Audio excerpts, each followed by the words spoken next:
Ya Dawudu, wahai Daud,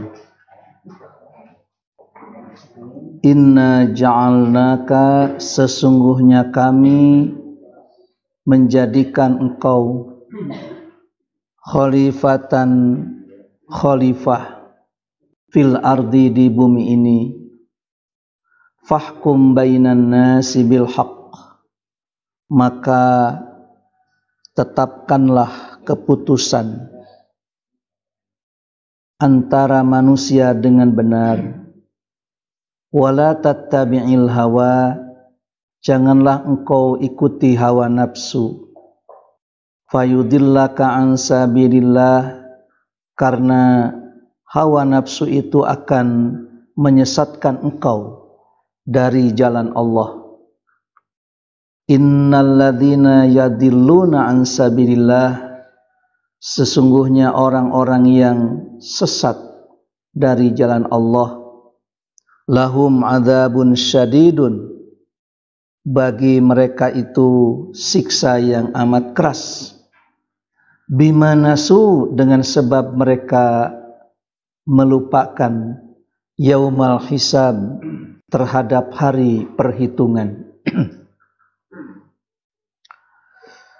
Setelah kita mengetahui ada 10 keistimewaan yang terdapat pada Daud, di situ ada kesabaran, ada kekuatan dalam beribadah, dan memiliki kekuatan baik jasad maupun ilmu.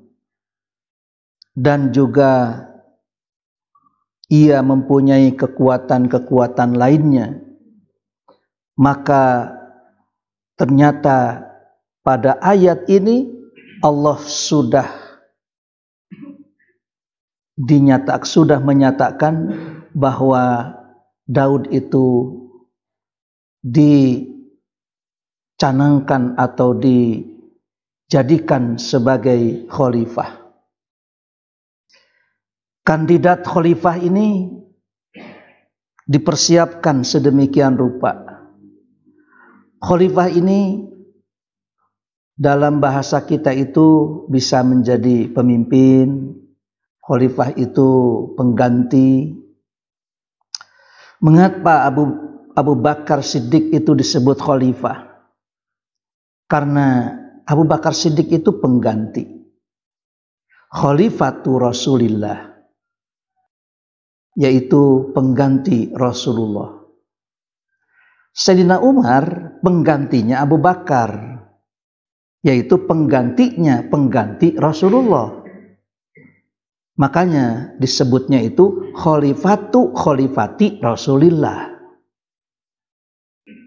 Sayyidina Utsman penggantinya pengganti Rasulullah. Khalifati Rasulillah. Sayyidina Ali penggantinya Rasulullah. Ngan panjang teuing teteh.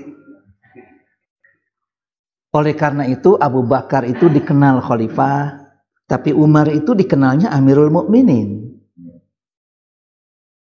Oleh karena itu Abu Bakar itu dikenal Utsman terkenalnya khalifah, Ali terkenalnya imam, karena imam itu juga suka disebut pemimpin. Utsman dalam Al-Quran, Ali terkenalnya imam. Ibrahim itu dinyatakan bahwa di surat Al-Baqarah itu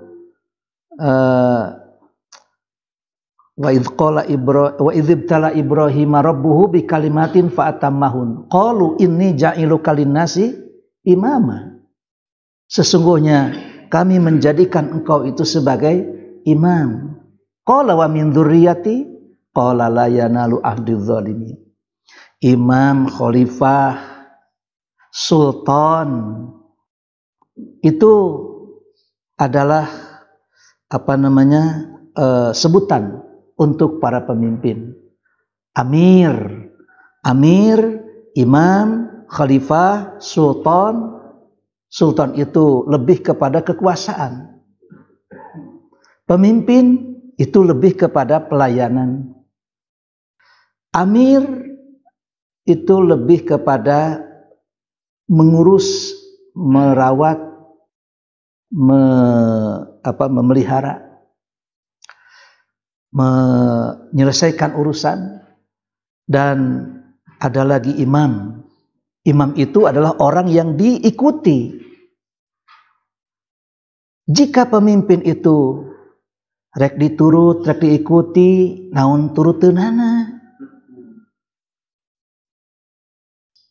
Kemudian imam itu kalau tidak juga memiliki kemampuan untuk menyelesaikan seluruh persoalan-persoalan yang dipimpinnya, rakyatnya, pada dianggap kumaha.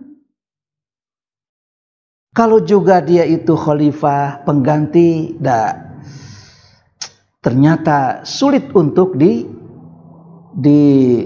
dijadikan satu level dengan para pemimpin-pemimpin terdahulu. Jadi imam teu aya tuturkeuneun, jadi amir memang teu bisa mereskeun, disaimbangkeun sareng nu baheula teu aya pisan ya tidak selevel. Kumaha atuh? Nya kitu eta mah. Begitu. Oleh karena itu ternyata memang harus disiapkan. Kalau Kiai Haji Agus Salim mengatakan Leiden is leiden, bahwa memimpin itu memang menderita. Wayahna we pamimpin mah. Kalau pemimpin itu menderita, memang. Jika kalimat Kiai Haji Agus Salim ini diperhatikan, orang tidak akan berbondong-bondong jadi pemimpin. Beres carogena, bojokna. Teu aya bojokna, putrana. Teu aya putrana, mantuna. Jika orang mengetahui bahwa memimpin itu menderita, tidak akan seperti itu ya. Tidak akan seperti itu orang berbondong-bondong jadi pemimpin. Sebab pemimpin itu kan harus menjadi teladan, harus menjadi ikutan, anutan, harus bisa menyelesaikan persoalan. Kalau di tengah-tengah pemimpin ternyata ada rakyat yang mengadukan tidak bisa menyelesaikan, bukan juga pemimpin. Inilah barangkali di hampir setiap negara itu ada krisis kepemimpinan. Ketika ada seorang atau ada satu negara, seorang memimpin, kemudian di satu negara itu ternyata sedang mengadakan tes vaksinasi, pamimpin heula, ulah rakyat heula. Ya. Jadi rakyat itu jangan dijadikan ya kelinci percobaan. Nya cenah pamimpin komo. Jadi saha atuh itu. Ya tentu saja bagi mereka yang merasa bahwa dirinya itu sebagai pemimpin, pamimpin awe agak-agagan komo rakyat. Kalau pemimpin itu ragu-ragu, apalagi rakyatnya. Kalau pemimpin saja sudah tidak berani, apalagi rakyatnya. Kalau pemimpin panik, komo rakyatna tuh. Nah, tentu saja tidak akan berbondong-bondong seperti itu. Andai kata tahu bahwa memimpin itu menderita, bagaimana tidak menderita? Bukan hanya harus menyelesaikan persoalan dirinya, bukan hanya harus menyelesaikan pribadi dan keluarganya, harus menyelesaikan pula rakyatnya. Seorang pemimpin kalau diputuskan di satu musyawarah, ternyata putusan itu merugikan kepada dirinya, merugikan kepada keluarganya, merugikan golongannya, tapi karena itulah kemaslahatannya, maka itulah yang ditetapkan sebagai keputusan musyawarah. Tapi kalau putusan musyawarah itu karena bertolak belakang dengan kepentingan pribadinya, kepentingan golongannya, akhirnya dirubah itu putusan, walaupun itu putusan untuk kemaslahatan secara umum. Maka inilah yang disebut dengan pemimpin sewenang-wenang. Tapi pemimpin yang berorientasi kepada siasah syar'iyah, walaupun merugikan dirinya, walaupun merugikan keluarganya, walaupun merugikan golongannya, tapi karena itu yang diputuskan oleh negara untuk kemaslahatan secara umum, sudah sami'na wa ata'na. Walaupun rugi terhadap pribadi, terhadap golongan, terhadap partainya, tapi karena begitulah maslahat secara umum, maka dia tunduk dan taat kepada putusan itu. Tapi kalau putusan yang bisa memaslahatkan secara umum dirubah karena ini merugikan pribadinya, merugikan keluarga dan kelompoknya, merugikan partainya, akhirnya dirubah, tahnu kitu mah. Disebutnya itu adalah pemimpin yang sewenang-wenang, pemimpin istibdad. Begitu. Kitunya Quran mah bab pamimpin teh sok karareuna ari Quran mah. Keunana teh kasaha duka atuh. Kasaha we da kumaha ieu mah atuh. Ya Dawudu inna ja'alnaka khalifatan fil ardi. Kalaulah kata khalifah itu sebagai pengganti ari Adam cenah pengganti di mana? Wa idz qala rabbuka lil malaikati inni ja'ilun fil ardi khalifatan. Sesungguhnya kami menjadikan di bumi ini khalifah. Pengganti dari siapa? Maka Adam itu ada pengganti dari Banul Jan. Yaitu jin itu kan sudah diciptakan terlebih dahulu. Sehingga Adam itu menjadi pemimpin, menjadi khalifah di muka bumi ini. Allah ajarkan kepadanya nama-nama itu.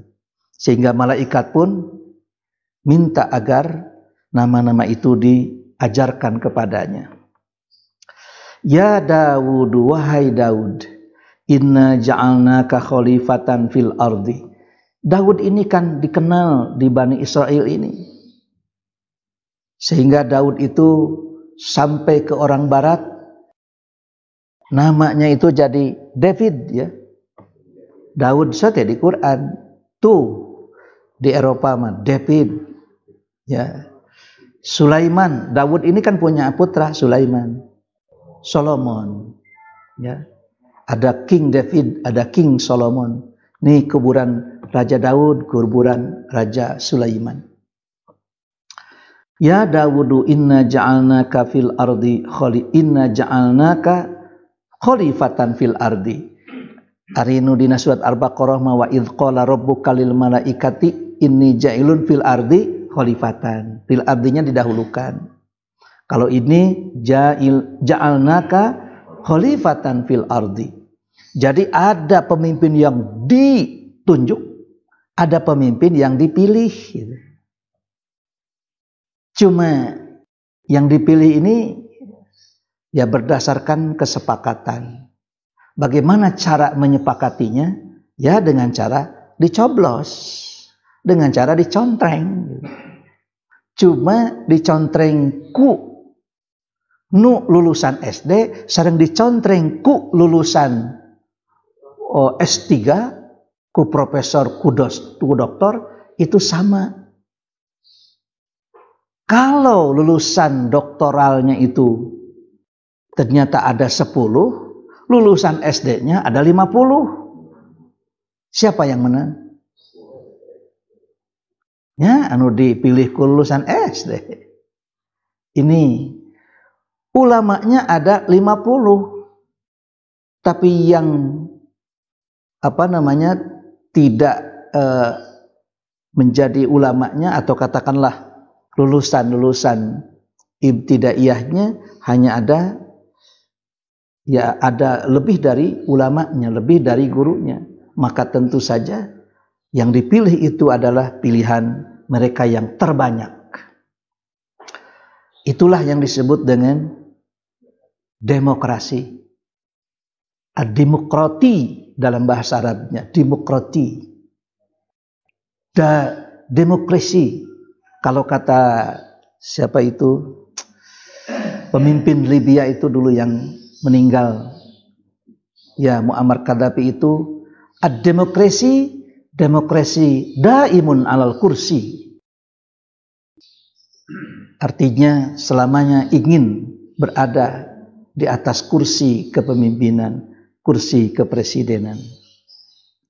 Ya Dawudu inna ja'alnaka khalifatan fil ardi fahkum bainan nasi bil haqq. Maka tetapkanlah hukum di antara manusia itu dengan benar. Jadi yang menetapkan hukum itu kan hakim. Tapi mengapa ini kok dijadikan tugas kepada pemimpin untuk menetapkan secara benar? Ya.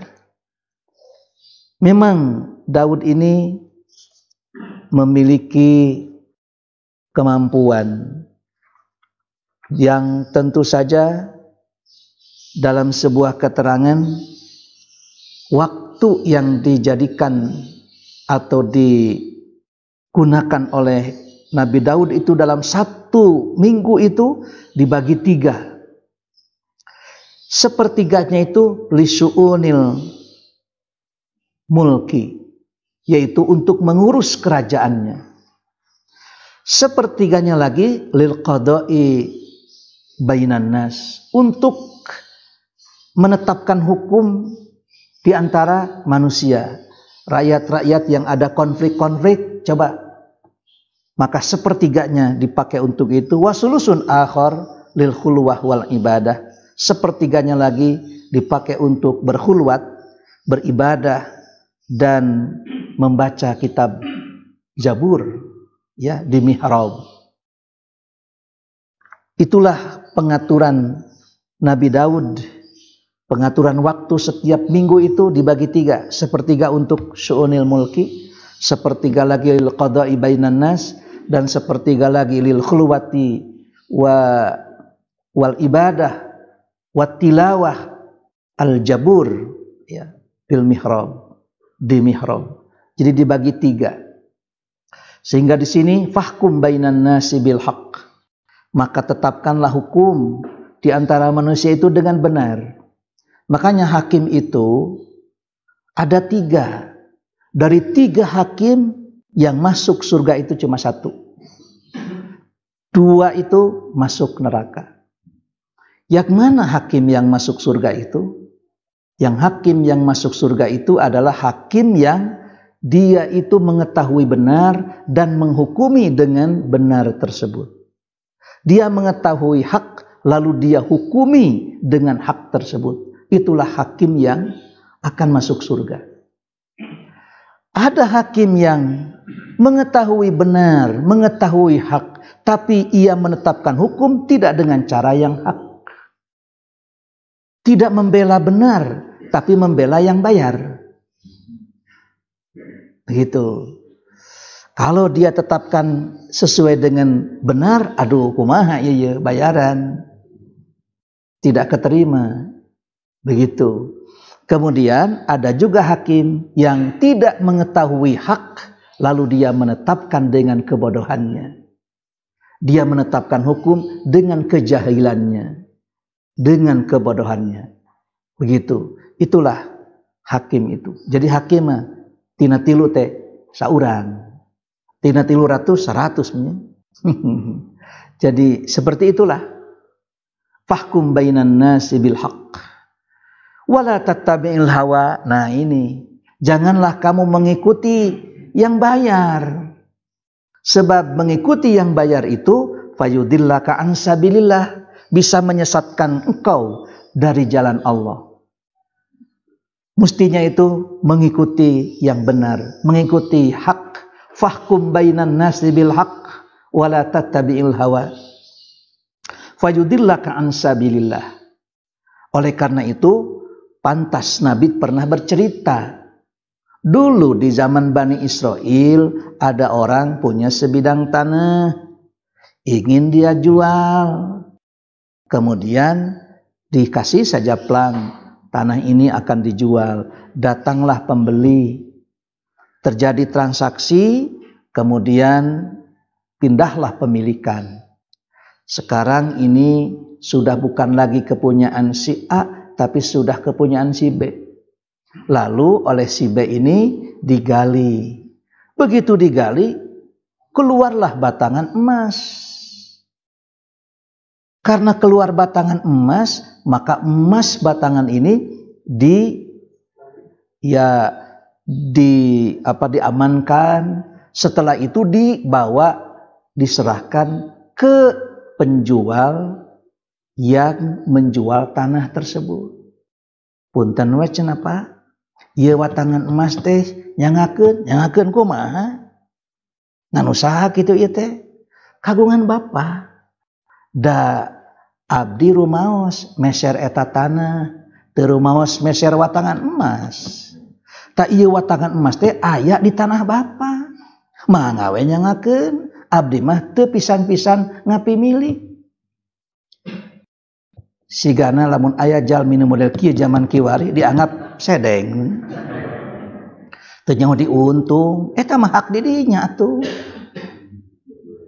Tapi di zaman Bani Israel yang dipimpin oleh setingkat Daud seperti ini, maka pantas ada rakyatnya yang seperti itu. Ku itu teh teu ujug-ujug leres kitu ieu teh moal kaduhung di dinya, teu kitu. Ya, justru setelah diserahkan itu oleh yang menjual itu keke cenah ieu teh. Di tanah abdi, ada tanah abdi mah pantos diical. Saya sudah jual itu tanah dengan seluruh isinya, mangga we nyangakeun tamah. Kemudian si pembeli itu tidak lantas leres ieu teh mangatu urang ka notaris, bisi aya gugatan engke di kemudian hari. Nyari leres mah atuh. Ternyata tidak begitu. Melainkan heula Pak, upami leres Bapak ieu teh tos ngical eta tanah sareng eusina, meureun pangaos teh moal sakitu. Ah wayahna ieu mah kawan Bapak sanes kawan abdi, da abdi mah meser sakitu sote eta teh tanah teu pisan-pisan abdi meser eta emas. Akhirnya keduanya berseteru, nu hiji masrahkeun, nu hiji nolak. Aya di zaman kiwari nu pasea siga kieu. Aduh. Nah, aya nu pasea siga kieu mah ceuk tata kadekeun atuh. Akhirnya kedua orang ini bersepakat untuk kemaslahatan dunia dan akhirat, bagaimana kalau kita bawa saja ke pengadilan. Nanti biar hakim yang memutuskan. Apapun putusan hakim kita terima dengan keikhlasan. Nah, sampai seperti itulah para hakim zaman dulu. Memang pengadilan pada saat itu menjadi tumpuan rasa keadilan. Sekarang itu di negeri Republik Mimpi, da ieu mah ngimpi ge di republikan atuh. Di Republik Mimpi itu justru ada orang yang berseteru tidak mau menyerahkan urusan ini kepada yang berwajib. Ada orang kehilangan seekor kambing, buru-buru cenah lapor moal. Nah, make menjeng moal sagala, laporkeun kana berwajib. Nyaeta nu atos-atos oge. Lamun leungit domba teh sok teu leungit jeung kanang-kanangna. Ada orang yang kolamnya itu ternyata ikannya diambil habis, teu disesakeun jeung lele-lelena cik atuh aya bulut-bulut nama. Ieu mah dikoredaskeun pisan. Kata mertuanya, lapor kepada aparat. Tidak mau. Kenapa? Karena yang sudah-sudah kalau sudah dilaporkan hilang dengan kolam-kolamnya. Mending tong lapor we. Keun wae gurame mah meser deui we bibitna. meser deui we burayakna. Seperti itulah. Ternyata jauh sekali Bani Israel zaman dulu kualitas manusianya dengan zaman sekarang. Yang lucu itu adalah putusan hakim. Hakim yang adil dan senantiasa dia berorientasi kepada keadilan. Dan innal ladzina yadilluna an sabilillahi lahum adzabun syadid bima nasu yaumal hisab. Takut dengan siksa yang keras dan dia tidak melupakan terhadap hari pembalasan. Mun abdi mutuskeun kieu kumaha engke jaga. Khawatir onteng kanu koneng, cuwet kanu hideung. Tapi ingin berada di jalan yang lurus. Apa kata hakim? Ari bapak cenah kagungan murangkali pamegat pun anak teh pamuda teu acan nikah. Ari bapak kagungan murangkali istri pun anak teh gadisna teu acan nikah. Atos we tikahkeun. Tak ima ditikahkeun ge ku hakim ieu mah. Tas kitu kumaha? Ieu watangan emas canak kanggo mas kawinna, sesakna keur bekel hirupna, kanggo resepsi pernikahanana. Kitu cenah ieu teh. Mohon kitu we atos jug. Ngan kadiekeun we sawatangan ta eta mah zaman kiwari eta mah. Hakim zaman kiwari eta mah. Sawatang mah atuh kadiekeun we cenah ka abdikeun ta eta mah hakim zaman kiwari. Ternyata tidak ada. Tas kitu tentrem mereka pulang dengan membawa putusan hakim. Orang ini ternyata sedang bingung mungkin hanya dengan menjual sebidang tanah jodohnya terjawab. Biaya keur nikahkeunana kajawab. Saha ieu teh pibesaneunana kajawab. Dari mana hakim memutuskan seperti itu? Karena hakim itu menyatakan bahwa at-thayyibu lit-thayyibat wal khabisu lil khabisat. Ari anu bersih mah ngajodona teh jeung nu bersih deui, nu hade jeung nu hade deui, nu goreng jeung nu goreng deui. Walaupun seorang penjahat itu dia suka jahat, tapi keukeuh we hoyong kagungan bojo mah anu soleh teteh. Cuma istri yang solihah yang bagaimana yang mau kepada penjahat? Tidak mungkin kan? Nah itu. Mung tos jam genep itulah. Wallahu a'lam bishawab.